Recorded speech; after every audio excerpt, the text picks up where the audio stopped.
Bon matin tout le monde! Comment ça va en cette belle journée? Aujourd'hui, dans notre série de dévotion matinale sur 1 Corinthiens. Nous sommes rendus dans 1 Corinthiens 10-16. Julie, je te laisse lire avec ta Bible. Mais Patrice, je sais que tu avais dit qu'on ferait 2 sur l'autre, mais finalement, tu es satisfait avec ce qu'on a discuté sur le verset 1 à 15? Oui, clairement. Génial. C'est parfait. Fait que je parle comme à des hommes intelligents. OK. Verset 16. La coupe de bénédiction que nous bénissons n'est-elle pas la communion au sang de Christ? Le pain que nous rompons n'est-il pas la communion au corps de Christ? Puisqu'il y a un seul pain, nous qui sommes plusieurs, nous formons un seul corps. Car nous participons tous à un même pain ou à un pain unique. Voyez les Israélites selon la chair. Ceux qui mangent les victimes ne sont-ils pas en communion avec l'autel? Que dis-je donc? Que la viande sacrifiée aux idoles est quelque chose ou qu'une idole est quelque chose? Nullement. Je dis que ce qu'on sacrifie, on le sacrifie à des démons et non à Dieu. Or, je ne veux pas que vous soyez en communion avec les démons.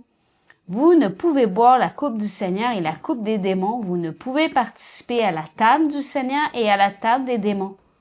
Voulons-nous provoquer la jalousie du Seigneur? Sommes-nous plus forts que lui?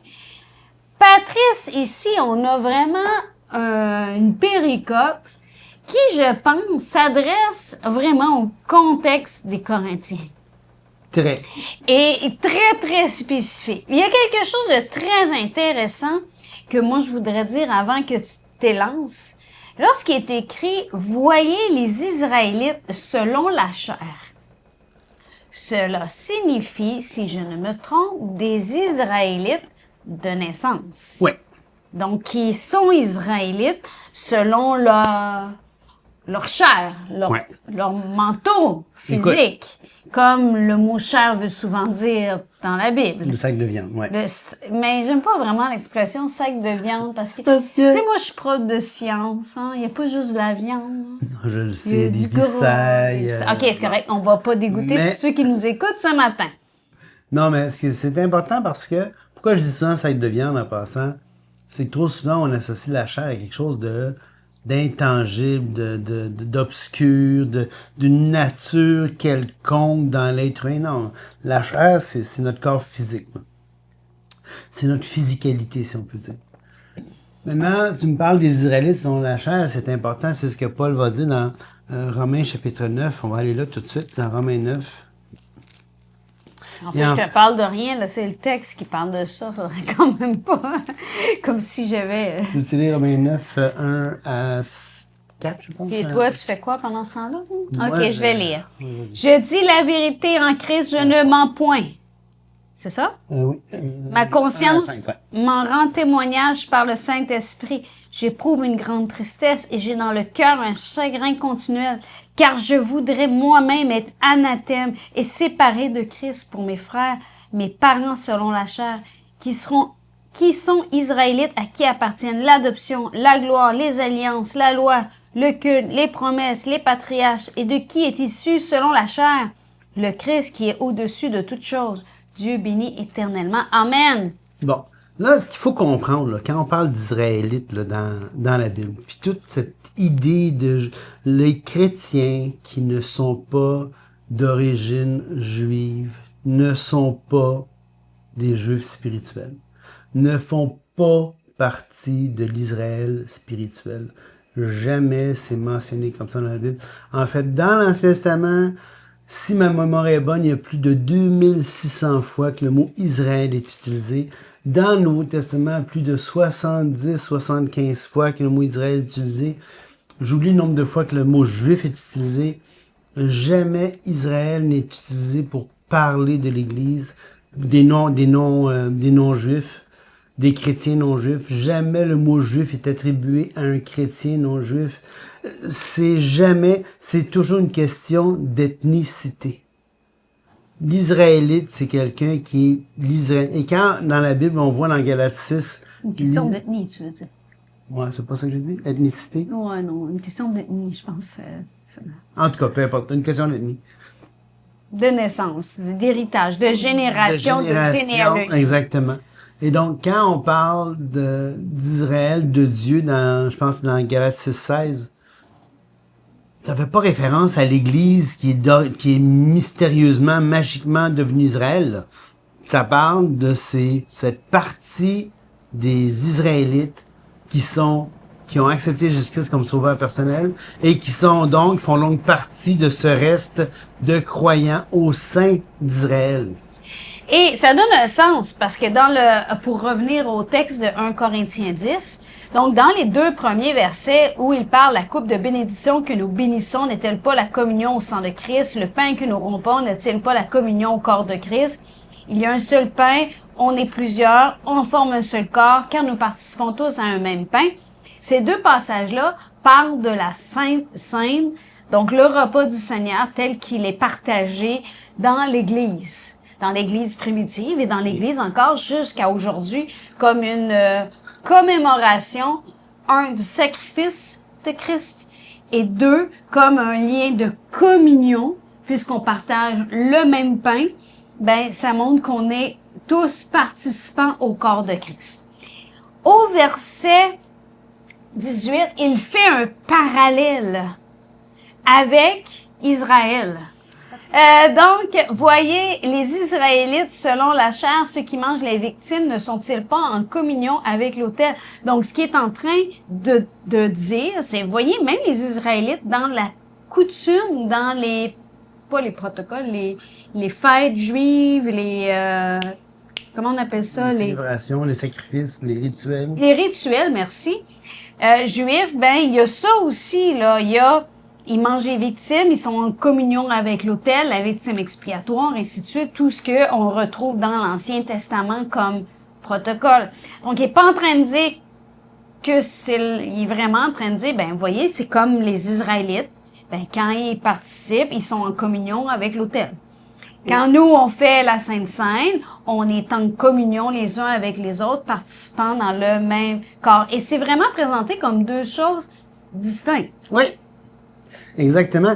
Et c'est important parce que trop souvent, nos amis qui appartiennent au catholicisme vont dire que le pain de la table de communion, la communion, devient le corps de Christ, le vin devient le sang de Christ, alors qu'on voit ici, ça n'a aucun rapport. Le sacrifice auquel les Israélites partageaient en mangeant la table devenait pas l'autel. OK? La communion est avec. C'est une relation, c'est une communion, c'est une participation commune avec ce que Christ a fait, avec le corps brisé de Christ à la croix, avec le sang de Christ versé à la croix. C'est une commémoration, c'est une participation, c'est une reconnaissance. Puis quand Jésus va dire mangez ce pain, buvez tu sais, quand il dit ça dans Jean 6, entre autres, tout le contexte, c'est manger et boire. Quand il dit manger de mon corps, il va dire à la Samaritaine, buvez, je te donne de l'eau vive à boire. Tu sais, c'est celui qui boit de cette eau. Évidemment, Jésus ne devient pas de l'eau, là. Ou l'eau qu'elle boit ne devient pas Jésus. C'est une symbolique, c'est une métaphore pour parler de croire et d'accepter et de marcher avec le Seigneur Jésus-Christ comme sauveur, puis comme Seigneur, de marcher comme dans ce disciple-là, comme disciple de Jésus-Christ. Donc, la communion ici, c'est pas une question que le pain devient le corps de Jésus de manière mystérieuse, mystique, et le vin ne devient pas le sang, ou le jus de raisin, là, ne devient pas le sang de manière mystique, là. C'est une communion, c'est une relation, c'est une commémoration. On commémore quelque chose. Et Patrice, je pense que c'est intéressant aussi de prendre ce passage-là en lien avec Corinthiens. Hein. Tu sais, on se rappelle que dans Corinthiens 6, au verset 14, il avait amené « Ne savez-vous pas que vos corps sont des membres de Christ? Prendrais-je donc les membres de Christ pour en faire les membres d'une prostituée? » Donc, il avait amené déjà cette notion-là, qu'on est membres les uns les autres, puis que lorsqu'on est en communion ben, tu sais, quand on dit n'est-il pas la communion au corps de Christ, on est participant, là. Donc, puisqu'on est membre, ben, on va pas s'attacher avec des prostituées ou avec la débauche ou ainsi de suite. On va s'attacher à Dieu plutôt pour avoir marcher correctement. Et aussi, on avait au chapitre 8 la question des viandes sacrifiées aux idoles. Donc, il revient vraiment avec ça, je pense, Patrice, au verset 19, quand il dit « Que dis-je donc, que la viande sacrifiée aux idoles est quelque chose ou qu'une idole est quelque chose? » Pas pantoute. Parce qu'il a déjà dit au verset... Pardon, que je retrouve... au verset 8, chapitre 8, verset 4, pour ce qui est donc de manger des viandes sacrifiées aux idoles, nous savons qu'il n'y a point d'idole dans le monde et qu'il n'y a qu'un seul Dieu. Donc, sachant qu'il n'y a pas d'idole, ben, la viande sacrifiée aux idoles est en communion avec rien. C'est ça l'image qu'il veut faire. C'est en disant, ben, quand on prend la coupe de bénédiction, ben, c'est la communion avec Christ. Donc, et le corps de Christ. Donc, il y a cette option ou cette idée d'intentionnalité. Ça veut dire que l'intention, si toi, qui as de la connaissance, tu sais que c'est de la viande comme n'importe quelle autre viande, ça t'affectera pas, tu te mettras pas en communion avec. Parce que cette intentionnalité, de la même manière que quand on prend le pain, quand on prend la coupe dans le repas du Seigneur, il y a cette intentionnalité d'une communion avec la croix, d'une communion avec le sang versé. Il y a cette intentionnalité-là qui fait qu'on devient dans ce rapport de communion, dans ce rapport de relation commune, dans une action commune, hein, pour un but commun. Donc, il y a cette intentionnalité-là. Et si donc tu considères, et c'est ce que Paul dit, si tu considères cette viande-là comme étant sacrifiée aux idoles, alors tu rentres dans cette intentionnalité, tu te rends coupable de manger de la viande parce que tu te dis qu'elle est sacrifiée aux idoles, et donc tu te rends... Et puisqu'il n'y a pas d'idole, ben, c'est pas des petits dieux, ce sont des démons. Ouais. C'est pour ça qu'il va dire, on le sacrifie à des démons et non à Dieu. Or, je ne veux pas que vous soyez en communion avec les démons. Si ça t'éloigne de Christ, ça t'éloigne de la croix, ça t'éloigne de Dieu, ça appartient au monde des ténèbres. Oui, parce que là, tu rentres dans cette relation que les démons ou les idoles ont vraiment une capacité, ont vraiment une puissance, ont vraiment un pouvoir. Et donc, là, tu rentres dans quelque chose de complètement abject. Et ce qui est important de comprendre dans ça, c'est que la personne qui est sage, qui est mûre, qui est mature dans le Seigneur, va dire que non, la viande, c'est la viande. Ça m'affectera pas. C'est juste de la viande. Le démon, c'est n'importe quoi. L'idole, c'est n'importe quoi. Ça ne peut pas m'atteindre. À moins que je lui attribue quelque chose. Et là, parce que si tu lui attribues une valeur, ouais. Comme ça dit, vous ne pouvez boire la coupe du Seigneur et la coupe des démons, vous ne pouvez participer à la table du Seigneur et la table des démons. Voulons-nous provoquer la jalousie du Seigneur sur nous plus fort que lui? Encore une fois, si pour toi, ben, là, c'est sûr que ça s'applique pas vraiment à nous, là. On n'a pas, ça m'étonnerait qu'on t'ait invité à manger un steak qui a été sacrifié à une idole la semaine passée. Dans différentes régions à travers le monde, peut-être que oui, encore une fois. On voit ça, Julie, aussi dans des choses aussi banales que, bon, ça va être bientôt l'Halloween, ou encore, je sais pas, moi, il y en a qui pensent que fêter Noël, c'est s'associer à des trucs du passé, à des festivités païennes du passé. Alors que si tu attribues à ces festivités-là quelque chose de mal, comme si l'Halloween, c'est vraiment la communion avec des démons ou avec des choses, là, tu rentres dans une relation malsaine avec cette festivité-là. Ça veut dire que tu t'en abstiens. Oui. Et c'est parfait. Oui, exactement. Mais si pour toi, c'est comme on est enseignant, Julie et moi, puis c'est juste... Une fête de déguisement pour les enfants. C'est une fête de déguisement pour les enfants, il n'y a rien là, c'est strictement... On se déguise. On se déguise, point. On ne s'en attribuer rien d'autre de surnaturel, de spirituel, il n'y a rien. Les idoles, c'est rien. Les idoles, c'est rien, c'est comme... Non, il n'y a rien. À ce moment-là, il n'y a rien. Il ne faut pas rentrer dans cette attitude d'intentionnalité ou d'attribuer quelque chose d'autre. Tu sais? Et encore une fois, on en revient avec tout m'est permis, mais tout n'est-il Il n'est pas utile. n'est pas utile. C'est-à-dire, si tout m'est permis, mais tout n'est pas utile, tout m'est permis, je ne laisserai pas servir par quoi que ce soit. Si il n'y a pas de mal à pas manger, puis il n'y a pas de mal à manger. Fait que c'est vraiment Par contre, si pour toi, tu associes ça a une signification qui est mauvaise, si ta conscience t'accuse, te parle, ben dans ce cas-là, il n'y a pas de question. Veux-tu provoquer la jalousie du Seigneur? Exactement. Mets ça de côté. Ouais. Peut-être que tu vas changer, peut-être que la maturité ou autre chose va t'amener à changer de point de vue plus tard dans ta marche. Ben, gloire à Dieu. Ou gloire à Dieu, sinon non plus. C'est ce que Jésus disait quand il dit rien qui rentre dans l'homme, qui souille l'homme. C'est ce qui sort de l'homme qui le souille, les mauvaises pensées, les ci, les ça. Ça souille l'homme. On peut pas être souillé, le croyant ne peut pas être souillé par l'extérieur, puisqu'il a été racheté à un grand prix. Puis qu'ici, il marche dans la lumière, il peut pas être souillé de l'extérieur par quelque chose comme ça, par un aliment qu'il mange ou par ce genre de choses-là. Là. D'ailleurs, on continue au verset 23 parce que Paul veut vraiment mettre, je pense, les choses claires et nettes et précises parce que il se répète, hein, au verset 12 du chapitre 6, il avait dit « Tout m'est permis, mais tout n'est pas utile. Tout m'est permis, mais je ne me laisserai pas asservir par quoi que ce soit. » Et là, il va continuer « Tout est permis, mais tout n'est pas utile. Tout est permis, mais tout n'édifie pas. » Et là, c'est vraiment beau. Oui, oui, parce qu'on on remet à sa place la vraie perspective chrétienne sur l'action chrétienne.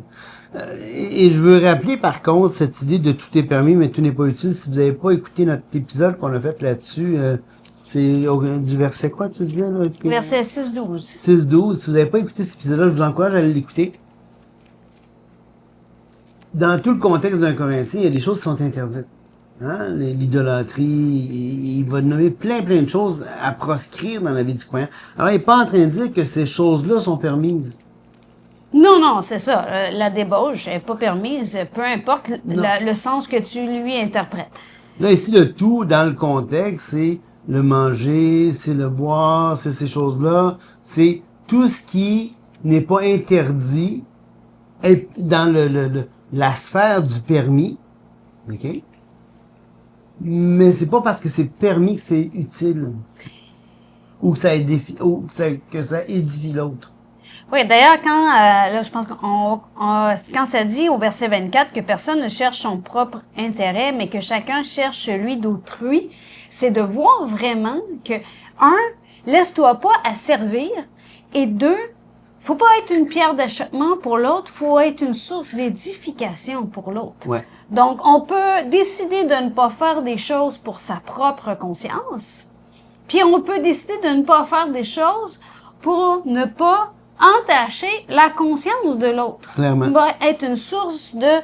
Et regardez bien au verset dans Romains, Patrice, au verset Romains 14, au chapitre 14, verset 14-4?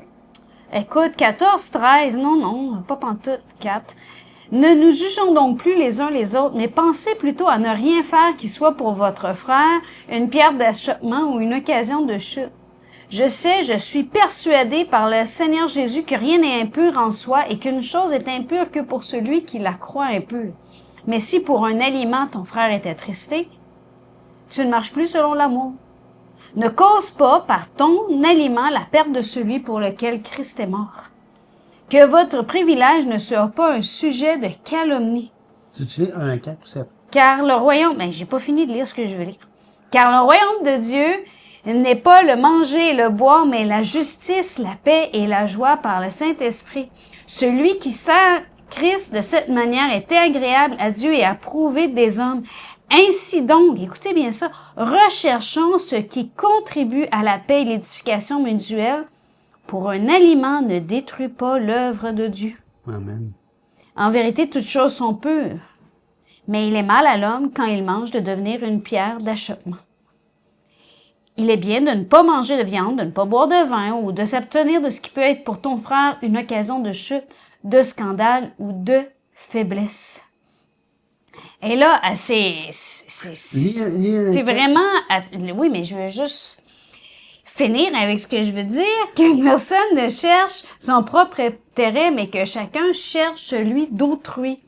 Accueillez celui qui est faible dans la foi et ne discutez pas les opinions. Tel croit pouvoir manger de tout, tel autre qui est faible ne mange que des légumes, que celui qui mange ne méprise point celui qui ne mange pas, et que celui qui ne mange pas ne juge point celui qui mange, car Dieu l'a accueilli. Qui es-tu, toi qui juges un serviteur d'autrui, s'il se tient debout et s'il tombe, se regarde son maître, mais s'il se tiendra debout, car le Seigneur a le pouvoir de l'affermir. Donc, on voit vraiment que c'est tout dans l'idée de Paul, dans la conception de Paul, on voit ici, il le dit à la fin du chapitre 14 que tu viens de lire de Romains, il le dit ici, quand il dit que tout est permis, ça veut dire, tu sais, c'est pas une question de comportement impropre ou interdit, mais c'est une question des choses que tu peux profiter, que tu peux manger. Si pour toi, c'est pas une occasion de chute, si pour toi, c'est pas un problème, profite-en plutôt, tu sais. Et encore, on continue pour terminer, je pense, cette petite péricope-là au verset 25 de Corinthiens. Mangez de tout ce qui se vend au marché sans vous acquérir de rien par motif de conscience. Fait que mange. Ouais. Ça se vend au marché, achète-les, mange-les. Car la terre et tout ce qu'elle renferme est au Seigneur. Si un non-croyant vous invite et que vous y alliez et que vous vouliez aller manger de tout ce qu'on vous présentera, sans vous acquérir de rien par motif de conscience. Mais si quelqu'un vous dit « Ceci a été offert en sacrifice », n'en mangez pas.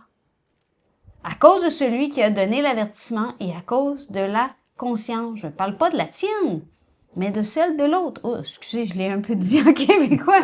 Je parle ici non de votre conscience, mais de celle de l'autre. Pourquoi, en effet, ma liberté serait-elle jugée par une conscience étrangère? Donc, si on est en train de te dire, ouais, mais ça, c'est sacrifié pour voir si tu vas en manger, mange-en pas. Parce que la personne y accorde de la valeur nécessairement si elle prend la peine de te dire que ça a été sacrifié. Si je mange avec cette action de grâce, pourquoi serais-je blâmé au sujet d'une chose dont je rends grâce? Soit donc que vous mangiez, soit que vous buviez, soit que vous fassiez quelque autre chose, faites tout pour la gloire de Dieu. Ne soyez en scandale ni aux Grecs, ni aux Juifs, ni à l'Église de Dieu. De la même manière que moi aussi, je m'efforce en toutes choses de complaire à tous, cherchant non mon avantage, mais celui du plus grand nombre. Et juste un petit commentaire qu'on pourra peut-être reprendre la prochaine fois. Je vous disais tout à l'heure qu'Israël, dans l'Écriture, c'était toujours une question d'ethnie. Ben, je pense que c'est clair avec le verset 32. Soyez en scandale ni aux Grecs, donc les non-croyants qui sont pas juifs, les juifs, les non-croyants qui sont juifs, et l'Église de Dieu qui réunit ces deux groupes de personnes, les deux grandes catégories d'ethnie dans la pensée de Paul, hein, mais qui ont placé leur confiance en Jésus-Christ seul pour la vie éternelle. Et verset 33, hein? Mais celui du plus grand nombre, afin qu'il soit sauvé. Là-dessus, on vous laisse, que Dieu vous bénisse, puis on se parle la prochaine fois. Au revoir.